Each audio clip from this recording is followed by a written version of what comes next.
Hello and welcome in today's video, and in today's lesson we're going to talk about the CompExam exam. And actually this is the highest score that you're going to get in the CompExam exam, and you are very lucky to come across this video because in our recent exam we managed to get 978 out of 1,000. So in this exam that we are doing currently, we are anticipating that we can get something over 980 out of 1,000. So first things first, if you need help in a CompExam, or maybe if you need a CompExam tutor or a CAPSIM tutor, text us on the email on the description or on the WhatsApp number on the description, and we shall sort you out. So before getting into the CompExam itself, it's good to go or maybe to understand the conditions report that normally guides us in making decisions for the CompExam. So I'm just going to take you through the industry conditions report, which is here. And under the industry conditions report, we are going to learn about some things called the drift rates. So you can see that we have four segments: the thrift, the core, the nano, and the light. So under the thrift, you can see that we have a drift rate of positive 0.5 on the performance and negative 0.5 on the size. Under the core, it also has its own drift rates for the performance and the size. The nano segment also has its own drift rates. Also the light segment, which is the last segment here, we are going to have its own drift rates. So also you need to know about the strategy maybe that you're following, and remember that in the simulation you have different strategies. You can use maybe the differentiation strategy, which you normally use it because it gives us a wide range of opportunities. This means that maybe if you make mistakes for a particular product, we can get back on track because we are using that particular strategy, which is the differentiation strategy. So now we can go back to the decision, which is now the CAPSIM web. And under the CAPSIM web, we have products as follows. We have Eka, we have Adam, Arc, and we have lastly Able. Each product comes from maybe a different segment, and we are given the information about the products on the report. So we can open the report, which is now the CompExam report, and then we can go through it. So under the CompExam report, this is what we have. We have the thrift market segment, and under the thrift market segment, you can see that this is what customers need, and here customers expect a price of 14 to 26, and it has 55% importance. Reliability between 14,000 and 20,000, and it has 20% importance. Ideal position, performance of close to 7.1 and size of 13.0, and it has 15% importance. Lastly, they need an edge of 3.0, and it has 10% importance. So that's all about the thrift segment. So on to the next segment, which is now the core segment. And under the core segment, this is what customers expect. Customers expect a price between 20 and 32, and it has 46% importance. An ideal edge of 2.0, and it has 20% importance. Reliability or MTBF of 16,000 to 22,000 has 18% importance. An ideal position of performance 9.2 and size 10.9, and it has 16% importance. So that's all about the core segment. And now on to the next, which is now the nano segment. And under the nano segment, these are what customers expect. Customers expect an ideal position performance of 11.1 and size of 7.0. They also expect a price between 28 and 40%, which has 27% importance. An edge of 1, and it has 20% importance. A reliability MTBF of 18 to 24,000, it has 18% importance. That's all about the nano segment, and now we go to the last segment, which is the elite segment. And another elite segment, this is what customers expect. Customers expect an edge of 0.0, and it has 34% importance. They also expect a price of 30 to 42, and it has 24% importance. They also expect ideal position performance between 13.1 and the size 9.0, it has 22% importance. Also, lastly, they expect a reliability or MTBF 20,000 to 26,000. It has 20% importance. So the CompExam inquiry report just gives you an overview of what customers expect in each and every segment. So after going through the report keenly, we are now going to make our decisions for the round one so that we can see how it will go. So we shall go back to the simulation, and Eka, you can see that in the beginning, maybe before you make any decision, it had a performance of 11.7 and a size of 6.5. So we are going to follow the drift rates and then make the decisions for it. So we are going to give it a performance of 11.9 and a size of 5.9.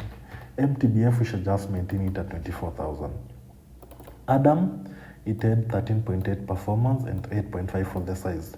So we are going to give it 14.2 for the performance and a size of 8.2. And MTBF, we should just maintain it at 26,000. Next, the ARC. ARC, we're going to give it a performance of 7.6 and a size of 12.5. MTBF, we shall just maintain it at 20,000. Lastly is Able, and Able, we are going to give it a performance of 10.0 and a size of 10.1 and an MTBF of 22,000.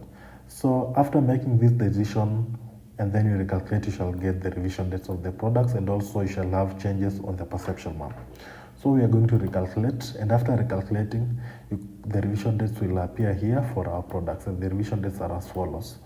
So 7th May 2024 for Eka, 14th April 2024 for Adam, 2nd of April 2025 for ARC, 17th of November 2024 for Able. And then for you to get full marks on this product, this R&D part, we're going to introduce new products into the segments. And our first product is going to be AB.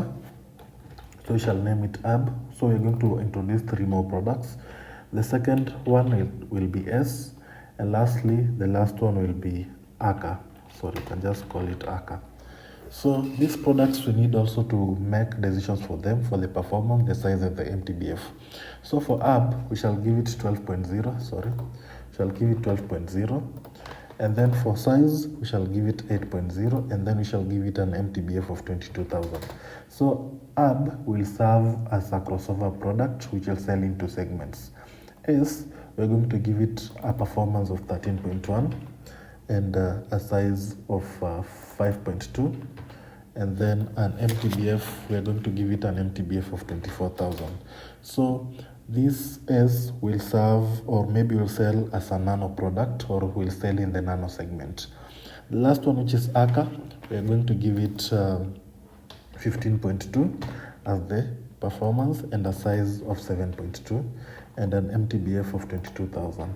And for ACA, it will sell as an light or as a product in the light segment. So after recalculating, you can see the revision dates for these new products. These new products will start selling in the next round. That's why they appear in 2025. So after making these decisions, we are going to make decisions for the next segment, which is now the TQM. And the reason why I'm making decisions for the TQM at the moment is because we want to see how the TQM will affect the R&D part, because the TQM, which is the total quality management, is meant to reduce the R&D cycle of the product. So we shall get to the TQM, and under the TQM we shall assign our product, so we shall assign the TQM initiatives 1,500 each, because we have 4 rounds. So we shall assign them 1,500 each. So 1,500 for all the TQM initiatives, and then we can calculate and see the changes that it will bring in the R&D part. So you can see these are the, or maybe the impact that the TQM has: material cost reduction, labor cost reduction, and this is the main one that we are going to see at the moment in action, which is now the R&D cycle time reduction. Then you have reduction in administration costs, and then you have it increases the demand. So when we get back to the R&D, you can see that the revision date of our products has reduced, because you can see our products are now selling in the year 2024 for the first 4 products, and then the other products are selling in 2025, because remember that they'll start selling in the next round. So that's all about the R&D part, and maybe if you need help in the R&D part, feel free to text us on the email of the description or on the WhatsApp number. Thank you. So on to the next department, which is now marketing. And under marketing, remember that we are focusing on 4 things: the price, the promo budget, the sales budget, and the forecast part. So for the price of Eka, we shall just maintain it at 40. For the second, which is Adam, we shall maintain it at 42. For the third, which is Arc, we shall give it 20, depending on how the product was selling in the last round. And Able, we shall give it 30. So I just want to take you through the report shortly so that you can see how we are drafting these prices and maybe the forecast part. So if I can open the report, sorry, that's the industry conditions. So the CompExem inquiry report, if you can open it and then you go up to the production analysis, or maybe up to the production information, you can see these are our products, these 4. So these 4 products have, you can see the prices here, so you can compare your prices and those prices of others.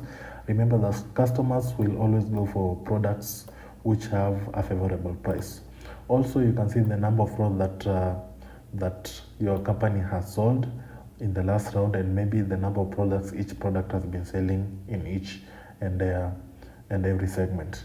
So after going keenly through that, you can now come up with the decisions for the marketing part, which is now the marketing department. So under the marketing department, we're going to make these decisions, whereby the first one, sorry for that, whereby the first one is the first product, which is Eka. So for Eka, we're going to forecast to sell 890 products. Sorry. For Adam, we're going to sell 870 products. For the next one, which is Arc, we're going to sell 1,880. For the last one, which is now Able, we're going to sell 1,870 products. Then we can recalculate, and after recalculating, you'll have some changes on the gross revenue, the variable costs, and maybe the less promo sales. Next thing that we're working on under marketing is now the promo budget and the sales budget. For the promo budget, we're going to give it 2,000 for all our products. This will increase the customer awareness of our products, which will help in advertising. Next is the sales budget. We're also going to give them 2,000 for all our products, because we want more people to see our products and maybe our products to be accessible to the customer. So the sales budget will help in increasing the customer accessibility. After that, we can recalculate, and then we'll be done with the marketing part.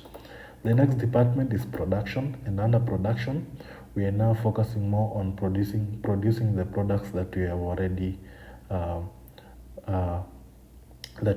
forecasted. So we have an inventory of 267 for the first product, and the forecast is 890. So here it means that we are going to produce 630 products. Next is Adam, and Adam, we had 870 as the forecast. Inventory on hand is 219, so we're going to produce 660 products. Arc, the forecast is 1880, and the inventory that we have is 761, so we're going to produce 1120 products. Able, our forecast is 1870, and the inventory is 54, so we're going to produce 1820 products. For App, S, and Aka, the products are still new and start selling in the next round, so we shall just invest in their capacity. So after doing that, you can recalculate and then go down here for the buy-sell capacity. And under the buy-sell capacity, we're going to buy a capacity of 350 for each and every new product. This will help us so that we can have a good capacity in the next round, which is round 2 of the simulation. And also we need to invest in the automation rating, so we shall give 3.5 each for the 3 products that we introduced, and then we can recalculate. And after recalculating, you can see the maximum investment here. This is the maximum investment, sorry, this is the investment that we've invested, and the maximum investment is $59,463. So we still have more money, so we shall give this 5 an inventory, automation of 5, this one also 5, and the third one 7. then recalculate. After doing that, we can check the effect that it has on the balance scorecard, or maybe you can see how our balance scorecard reads, and you can see the balance scorecard is 54.9 out of 80, which is not quite bad. But remember that we are not done. We are not done with the decision. So the next decision is the human resource. And under the human resource, we need to invest on the recruiting spend and the training hours. So I shall give a recruiting spend of 5,000 and training hours of 80. Then we can recalculate. After doing that, we can go to the finance part. And remember that under finance, we are normally focusing more on investing in the company, or maybe funding our company. So we'll fund 14,700 for the long-term debt, and take a current debt of 20,000. After that, we can recalculate, and you can see that our cash position for the start of the year was 31,543. Our cash position at the end of the year is 54,122, which is quite good at the moment. So we can now check our balance scorecard because we are done with the decision, and you can see that our balance scorecard reads 66 out of 80. So this is actually our first mark in the first round. So follow me for more, or maybe follow me so that subscribe to my channel so that you can see videos for the round 2 and the round 3 of the simulation and the round 4. So this is actually a good score in the complex exam for the first round. And maybe if you need help in the simulation, which is the complex exam and the CAPSIM, text me on the email on the description or the WhatsApp number on the description. Thank you. Don't forget to share, subscribe, and like our channel. Thank you so much.